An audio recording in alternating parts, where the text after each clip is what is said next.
जी बच्चों, अब हम एक्सरसाइज 1 की तरफ आते हैं।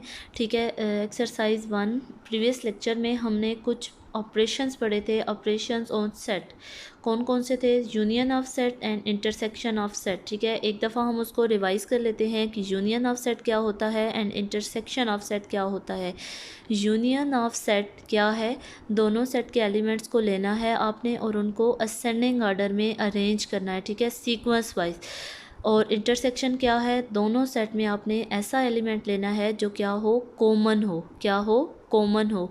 आपने क्वेश्चन को सॉल्व करने से पहले दोनों की डेफिनेशन को माइंड में लाना है। ठीक है, कि यूनियन में क्या करते हैं? दोनों सेट के एलिमेंट्स को लेते हैं और उनको दोनों सेट के एलिमेंट्स को लेके हम क्या करते हैं? उनको असेंडिंग ऑर्डर में अरेंज करते हैं। ठीक है, और इंटरसेक्शन में क्या करते हैं? दोनों सेट में से ऐसा एलिमेंट लेते हैं जो कॉमन हो। नेक्स्ट क्या है? कुछ ऑपरेशंस रह गए थे हमारे। Difference of set and complement of set. ठीक है, डिफरेंस ऑफ सेट क्या है? The difference set of any two set A and B is the set of the element of set A. ठीक है, element of set A which are not in set B. ठीक है, अगर आपको कहा जाता है कि a minus B find out करें तो आपने हमेशा डिफरेंस में ये बात याद रखनी है कि आपने फर्स्ट सेट पे फोकस करना है। ठीक है, अगर a माइनस बी है तो a पे फोकस करेंगे, b माइनस ए है तो b पे फोकस करेंगे, इसी तरह c माइनस डी है c पे फोकस करेंगे। ठीक है, अब नीचे एग्जांपल में देखें, आपसे कहा गया है कि a minus B find out करना है हमने। ठीक है, तो एज इट इज़ हमने लिखा पहले a सेट के एलिमेंट्स माइनस b सेट के एलिमेंट्स। ठीक है, तो क्या है डेफिनेशन देखें क्या है? The element of set a which are not in set b। तो सेट ए का जो फर्स्ट एलिमेंट है वो है 1। अब सेकेंड बी सेट में ये मौजूद नहीं है तो इट्स मीन ये आंसर में आएगा। फिर 2 सेट भी बी सेट में नहीं है, 2 भी आ गया। 3 एंड 4 बी सेट में मौजूद हैं, इसलिए हमारा सेट यहाँ पे क्या हो गया? क्लोज हो गया। a माइनस बी का आंसर क्या आ गया? 1 एंड 2 आ गया। ठीक है, तो एज इट इज़ अगर आपसे कहा जाए b minus A find out करें तो आपने क्या करना है? The element of set b which are not in set a। b के तमाम एलिमेंट्स जो हैं वो सेट a में मौजूद नहीं होने चाहिए। ठीक है, तो उसके बाद हमारा अगला ऑपरेशन है complement of set. Complement of set क्या है? If a set A is a subset of a given universal set then the set of elements not in A is called its complement set.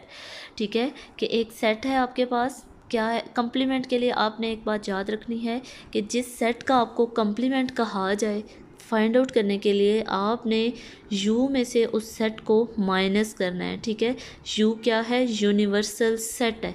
ठीक है, तो अगर आपसे कहा जाता है, अब यहाँ पे एग्जांपल में मैंने लिया हुआ है A कंप्लीमेंट, अगर सपोज़ आपसे कहा जाता है B कंप्लीमेंट फाइंड आउट करें तो आप क्या करेंगे? U minus B. ठीक है, आपसे कहा जाता है D कंप्लीमेंट फाइंड आउट करें तो आप क्या करेंगे? U minus D. ठीक है, तो अब देखें ए कंप्लीमेंट मैंने कैसे फाइंड आउट किया? यू और ए सेट आपको दिया गया है। ठीक है, तो हमने पहले तो आपने लिखना है उसको कि ए कंप्लीमेंट हमने लिखना कैसे है? यू माइनस ए। ठीक है, पहले यू सेट के एलिमेंट्स माइनस ए सेट के एलिमेंट्स। अब यहाँ पे डिफरेंस वाली डेफिनेशन भी फॉलो होगी कि the set of all elements of U which are not in A. ठीक है, यू मीन यूनिवर्सल सेट, कि यूनिवर्सल सेट के सारे एलिमेंट्स ए सेट में मौजूद ना हों। ठीक है, अब देखें यूनिवर्सल सेट के फर्स्ट 3 एलिमेंट्स जो हैं वो ए सेट में मौजूद हैं, तो फर्स्ट 3 एलिमेंट्स को स्किप कर देते हैं। आगे 4 से लेकर 10 तक सारे एलिमेंट्स आपके किस में आ जाएंगे? ए कंप्लीमेंट में आ जाएंगे। ठीक है, तो अब 1 से 10, अब क्या है? 1 2 3 अप टू सो ऑन 10। इसका मतलब है कि 3 एंड 10 के बिटवीन सारे नंबर्स यहाँ पे इस सेट में मौजूद है। ठीक है, तो ये आपका ए कंप्लीमेंट फाइंड हो गया। तो दोबारा से मैं रिपीट कर रही हूँ कि कंप्लीमेंट के लिए हमेशा आपने उस सेट को, यू को उस सेट में से माइनस करना है। ठीक है, अगर डी कंप्लीमेंट है तो U minus D, C complement है तो यू माइनस सी। ठीक है, यू सेट आपको दे दिया जाएगा और वो सेट भी दे दिया जाएगा जिसका आपने कंप्लीमेंट फाइंड आउट करना होगा। ठीक है, अब हम क्वेश्चन नंबर 10 देखते हैं अपना। Find the universal set. Universal set mean you, ठीक है। ए एंड ए कम्प्लीमेंट आपको दे दिया गया है। तो यूनिवर्सल सेट हमने क्या पढ़ा था कि अगर आप दूसरे तमाम छोटे सेट्स को मिलाएंगे तो वो एक बड़ा सेट आपका जब बनेगा तो वो क्या होगा, आपका यूनिवर्सल सेट। यूनिवर्सल सेट जब मैंने डेफिनेशन कराई थी तो आपको एग्जांपल दी थी, एक हमने जे सेट लिया था और एक हमने ए सेट लिया था, ठीक है। दोनों सेट में मंथ ऑफ द ईयर के नेम लिखे हुए थे।